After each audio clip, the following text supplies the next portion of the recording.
नमस्कार, India news Haryana देख रहे हैं आप। आपके साथ मैं हूं आयुष सूर्यवंशी। रुख करेंगे फटाफट खबरों की तरफ। चंडीगढ़ में सीएम मनोहर लाल की अध्यक्षता में हरियाणा मंत्रिमंडल की बैठक में कई अहम मुद्दों पर चर्चा हुई। टेबल पर 18 एजेंडे रखे गए। मंत्रिमंडल की बैठक के बाद कैबिनेट मंत्री कंवरपाल गुर्जर ने प्रेस कॉन्फ्रेंस कर जानकारी दी। कहा, motor vehicle act, pension scheme समेत कई मुद्दों पर चर्चा हुई। बैठक में टेबल पर 18 एजेंडे रखे गए। कंवरपाल गुर्जर ने बताया कि बैठक में 10 सप्लीमेंट्री एजेंडे भी रखे गए। मोटर वाहन एक्ट में संशोधन किया गया। अब मौके पर ही चालान भरा जा सकेगा। कैबिनेट मंत्री कंवरपाल ने कहा कि लोक सेवा आयोग की शर्तों में फेरबदल, फाइन देने की तारीख 30 सितंबर तक बढ़ा दी गई है।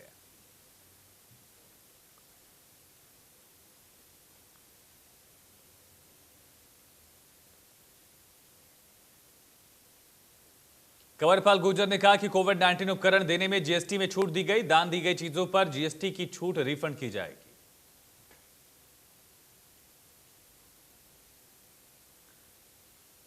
प्रदेश की मनोहर सरकार के 600 दिन पूरे होने के मौके पर मुख्यमंत्री मनोहर लाल 17 जून को प्रेस कॉन्फ्रेंस करेंगे।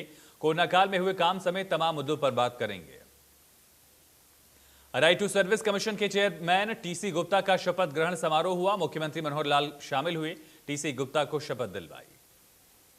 देश में कोरोना मामलों में लगातार गिरावट। 24 घंटे में 60,000 से ज्यादा नए केस, 2,726 की मौत।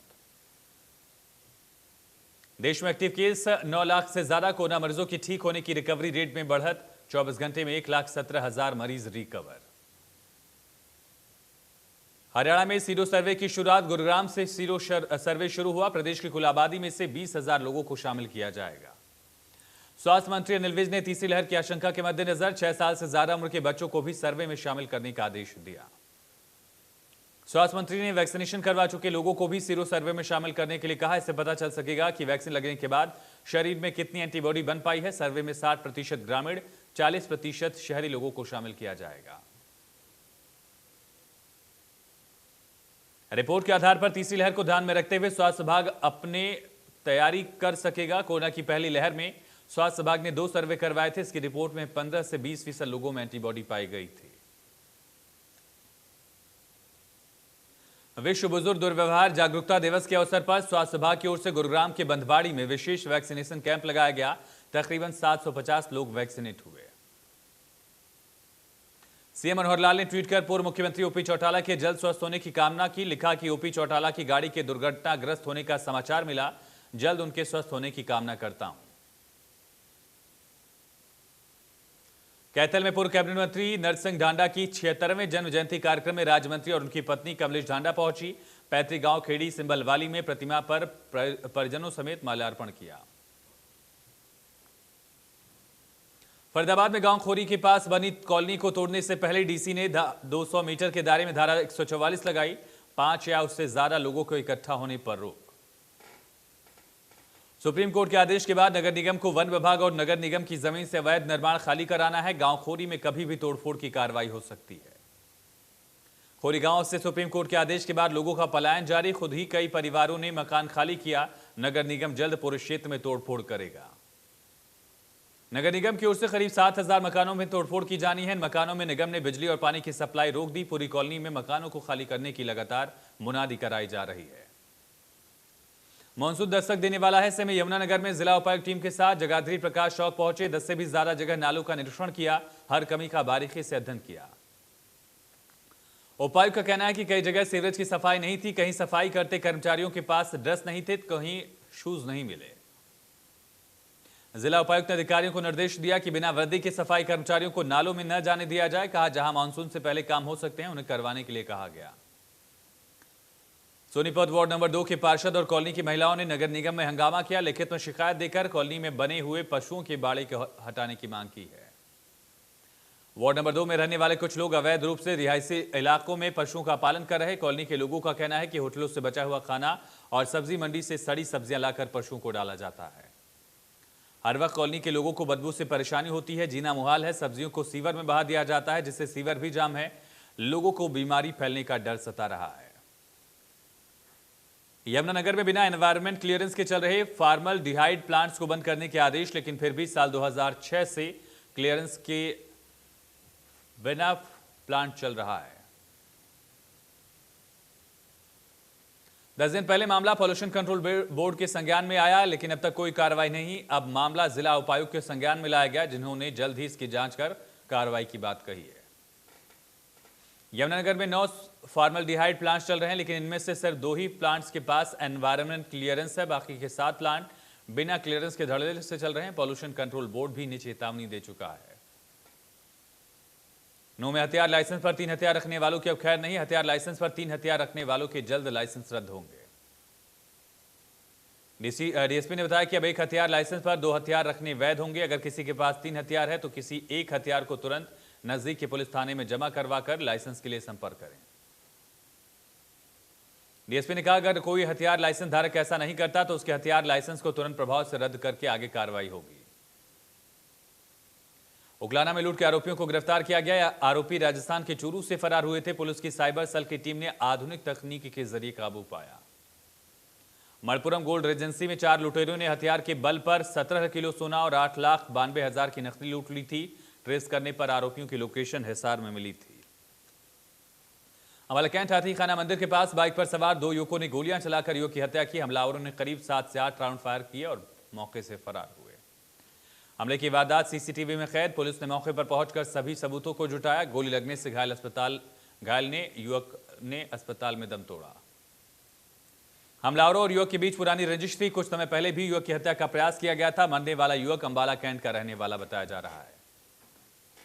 सिडनी में रह रहे करनाल के युवक की गिरफ्तारी के विरोध में धर्मशाला रोड पर सैकड़ों ग्रामीण इकट्ठा हुए। युवक के परिजनों का आरोप, तिरंगा लहराने पर ऑस्ट्रेलिया में रह रहे खालिस्तान समर्थकों ने युवक की पिटाई की। रादौर के वार्ड नंबर 5 के खेड़ा और माता मोहल्ला में चोरों ने 2 घरों को निशाना बनाया। सोने चांदी के गहनों समेत हजारों रुपए पर हाथ साफ किए।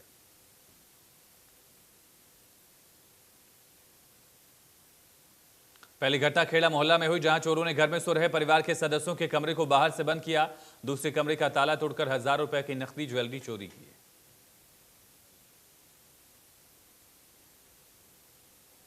साइबर सिटी गुरुग्राम में ऑक्सीजन की कमी को पूरा करने को लेकर प्रशासन ने कमर कस ली है। ऑक्सीजन में प्लांटेशन करके ऑक्सीवन में 5 तरह के पौधे लगाए जाएंगे। गुरुग्राम नगर निगम के नवनियुक्त कमिश्नर ने अधिकारियों को 2 दिन का समय देते हुए ऑक्सीवन के लिए जगह चिन्हित करने के निर्देश दिए।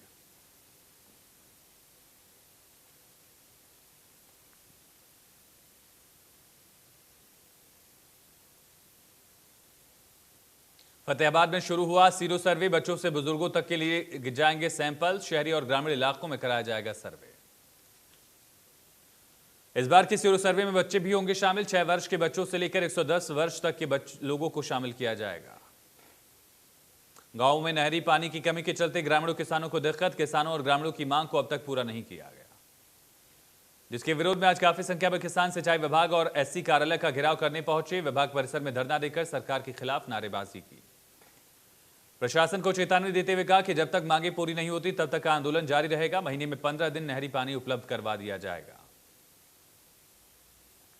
स्वास्थ्य विभाग की तरफ से ऐसे लोगों को आज दूसरी डोज लगाई गई जिन्हें विदेश में नौकरी के लिए जाना है या फिर किसी खिलाड़ी को खेलने के लिए विदेश जाना है। सभी लोगों की आईडी प्रूफ के साथ ऑफर लेटर को माध्यम मानते हुए दूसरी वैक्सीन की डोज दी गई। स्वास्थ्य विभाग की तरफ से कैंप स्पेशल लगाया गया।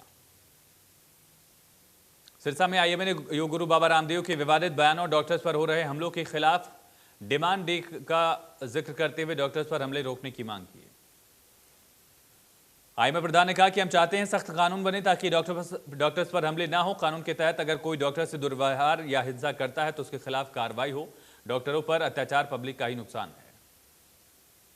सोनीपत के मुरथल विश्वविद्यालय के एडमिशन ब्लॉक के सामने रिपेयर की फीस माफ करवाने को लेकर विद्यार्थियों ने विरोध प्रदर्शन किया। एमडीयू और अन्य विश्वविद्यालय की तर्ज पर फीस कम करने की मांग विद्यार्थी कर रहे हैं। उन्होंने कहा कि विद्यार्थियों ने पहले भी प्रशासन को ज्ञापन दिया था। सोनीपत में लड़की के साथ छेड़खानी करने के आरोप में सेक्टर 27 पुलिस थाने ने 3 आरोपियों को गिरफ्तार किया है।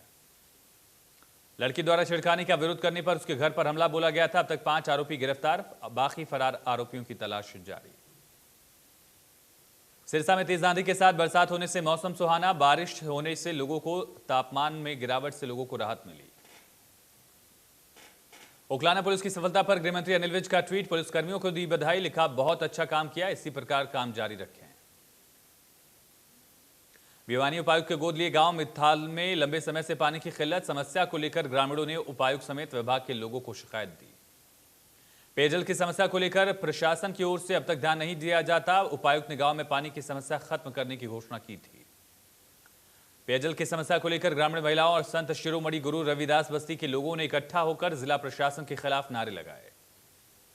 कहा कि गांव में 2 महीने हो गए पेयजल की सप्लाई आए, पशुओं को पिलाने के लिए पानी नहीं है। लोगों ने चेतावनी दी कि जल परेशानी हल नहीं हुई तो प्रदर्शन करेंगे।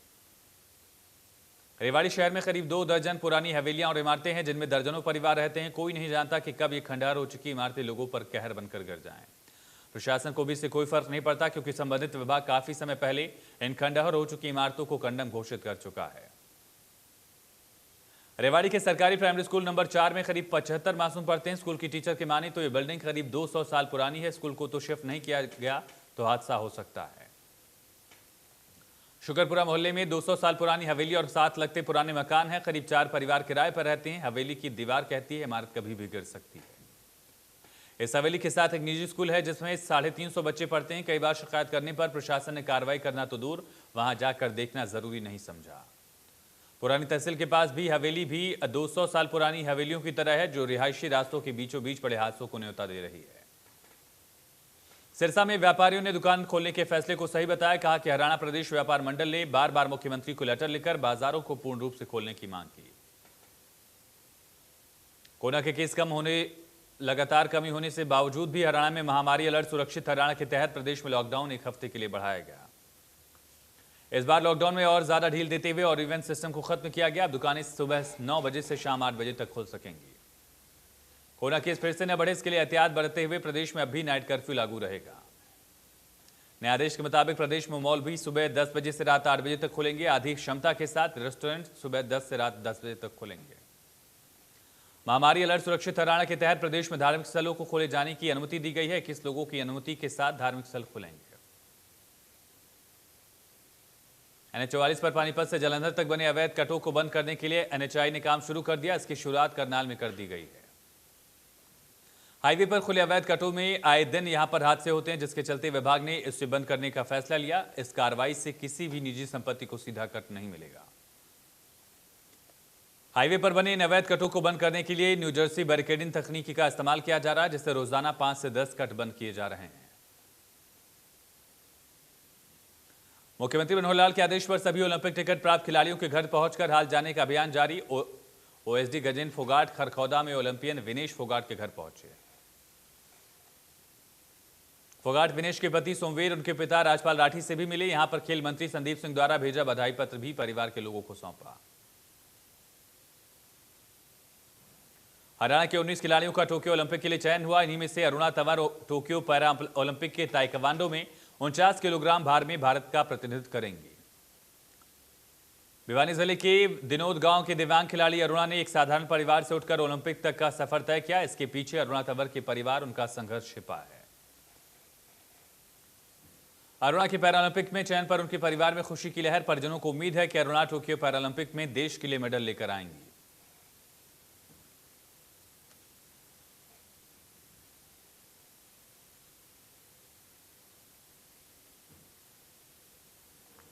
कुरुक्षेत्र विश्व हिंदू परिषद ने उपायुक्त ज्ञापन दिया है। वीएचपी की मांग है कि बाहरी प्रदेशों से आए लोगों की पुलिस वेरिफिकेशन की जाए। आपराधिक छवि के लोग शहर को बदनाम कर रहे हैं। सिरसा के इलाकों में पिछले 2 दिनों से रुक रही बारिश किसानों के लिए रुक रुक कर हो रही बारिश फायदेमंद साबित हुई। नरमा, कपास और ग्वार की फसलों के लिए बरसात वरदान। फिलहाल नरमा कपास की फसल नहरी पानी की कमी और गर्मी की वजह से मुरझा रही थी, लेकिन बरसात ने इस कमी को पूरा किया। बारिश से किसान खुश। उन्हें उम्मीद है कि बरसात के पास उनकी नरमा कपास की फसल के उत्पादन में बढ़ावा मिलेगा। फरीदाबाद में नाबालिग से छेड़छाड़, उसकी अश्लील फोटो खींचकर फेसबुक पर वायरल करने के मामले में एक आरोपी को महिला थाना पुलिस ने गिरफ्तार किया। सेक्टर 16 महिला थाना प्रभारी इंस्पेक्टर गीता और उनकी टीम ने आईटी और पॉक्सो एक्ट के आरोपी को उत्तर प्रदेश के बदायूं से गिरफ्तार किया। आरोपी पिछले 1.5 महीने से फरार चल रहा था, जिसको गिरफ्तार करने के बाद मेडिकल कराकर कोर्ट में पेश किया गया, जहां से उसे जेल भेज दिया गया है। पंचकुला सेक्टर 4 के हरिपुर में शादीशुदा महिला ने फंदे से लटक कर खुदकुशी कर ली। महिला ने बच्चे को अपने परिवार के लोगों के पास छोड़ दिया। परिजनों के मुताबिक प्रीति अपने भाई की मौत के बाद से डिप्रेशन में चल रही थी। खुदकुशी के वक्त पति घर पर नहीं था। मामले में पुलिस ने जांच शुरू कर दी है। जिम खोलने से युवाओं में उत्साह दिखा। फिलहाल 50% क्षमता के साथ जिम खोलने के आदेश जारी। जिम खोलने से युवा अच्छा महसूस कर रहे हैं।